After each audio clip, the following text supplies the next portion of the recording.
looked at the plays that took a couple texts and plays, and I was being last night. I was being a jerk. You know, he was that one foul at the end wasn't a foul. I shouldn't have slammed the ball down like I did. I can go back and say I was being a jerk last night, and I deserve whatever the league is going to throw at me. I can't react like that. I wish I could apologize to James, because that was definitely out of my character. I love that. That's what we need in the NBA right now. Well, when guys say that wasn't me. Well, no, it was you. No, it was you. You. You were there. We saw it. We have it on videotape, in fact.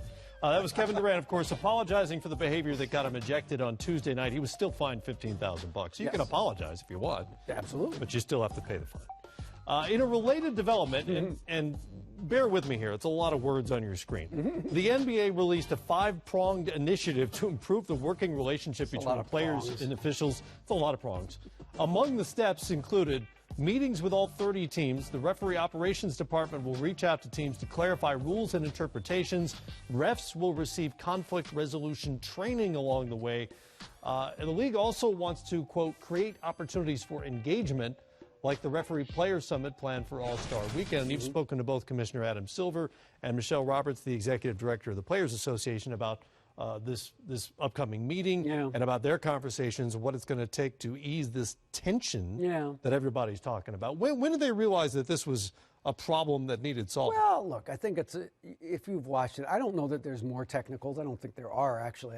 I think when you have a high-profile team, the high-profile team in the NBA and the Warriors, and you've got Durant and Draymond getting thrown out of games, that's when everybody starts paying attention. So LeBron got thrown out for the first time. LeBron got thrown out of a game. I think it's something that obviously has been, if not escalating, it's certainly been high profile. The high profile ejections are the things that get people's attention. And for all those words that you had up there, there are a lot of words. The only words that mattered were at the very end of the release when they said, we're going to reassess the penalties if people don't live up to the standards that we expect of players and referees. That's the only thing that matters. That means you're going to get fined a lot more if you cuss out a referee. You're going to get suspended for more if you get thrown out of a game. And if referees mess up, they're going to get fined and suspended more, too. So that's the only thing that matters. Well, from Michelle Roberts' point of view, the Players Association point of view, are they okay with that? I think it's fair. I mean, look, I think it's fair. I think that referees, because they're young and inexperienced, that doesn't mean that you have carte blanche to just scream at them. Right.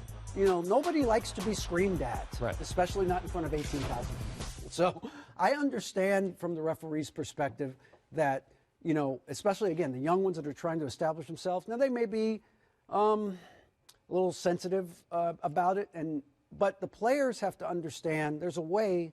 And you know this, man. Everybody who's been around the league, you know how to complain to a referee. Sure. On a free throw, you bend over, you put your and you and you say that was a bad call, and that's it. That's all you have to do. Or you wait 2 possessions later and calmly have a discussion about it. You don't start gesticulating and flailing your arms about. And so the players have to pull back a little bit too. So I think that the thing that Adam Silver and Michelle Roberts said to me was that they feel like once you get in a room with somebody over time and you keep meeting with them, it's hard to have an adversarial relationship with that person. You start to learn a little bit common about ground. them.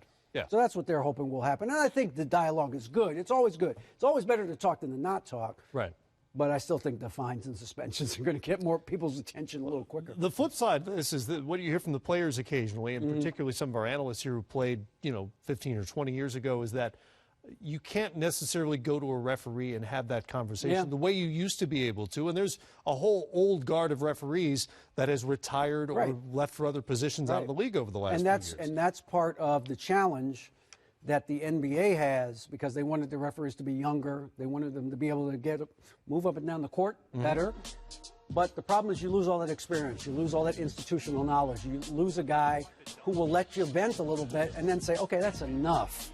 I've heard you. Or a referee will say, okay, you know what? I might kick that call. I'll let you know. I'll look at it, and if I kicked it, I'll tell you.